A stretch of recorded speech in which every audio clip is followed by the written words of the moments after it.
Hello friends, আজ আমি আম দিয়ে আচার তৈরি করব। কিছু আম নিয়ে নিলাম, সেগুলো এখন কেটে নেব। আমটা অনেক সফট ছিল, কচি ছিল, তাই কাটতে খুব সহজেই আমি কেটে ফেলছিলাম। আমটা কাটা শুরু করে দিলাম,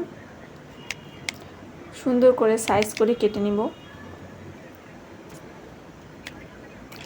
সবগুলো আম কাটা কমপ্লিট হয়ে গেল।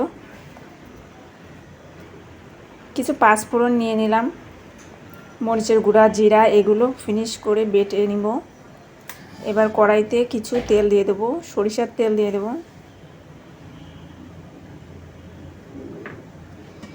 এরপর জিরার গুঁড়া, পাঁচফোড়ন গুঁড়া তেলের ভিতর দিয়ে দিব। এরপর ভাজা মরিচের গুঁড়া দিয়ে দেব। তারপর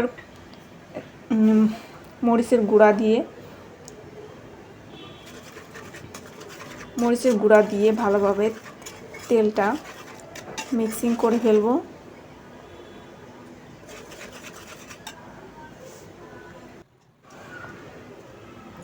ভালোভাবে মশলাটা মিক্সিং করা হয়ে গেলে আমগুলো মশলার ভিতরে দিয়ে দেব।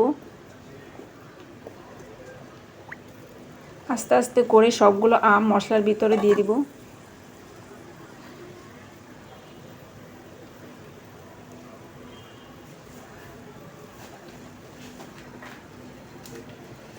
এরপর কিছু হলুদ দিয়ে দেব, লবণটা একটু পরে দিব, লবণ আর চিনি পরে দিয়ে দেব। যখন সিদ্ধ হয়ে যাবে তখন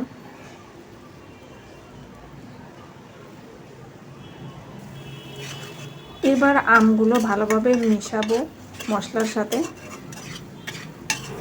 অল্প পরিমাণে চুলার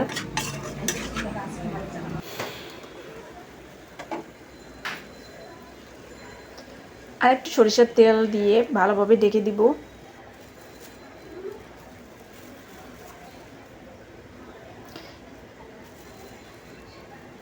এরপর কিছু পরিমাণে চিনি দিয়ে দেব, পরিমাণ মতো চিনি দিয়ে দেব।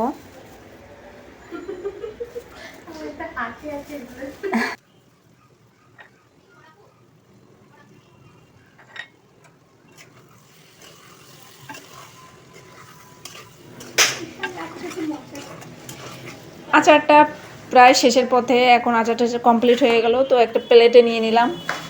এত সুন্দর রেসিপি খুব 5 বা 10 মিনিটের ভিতরেই তৈরি করে ফেললাম।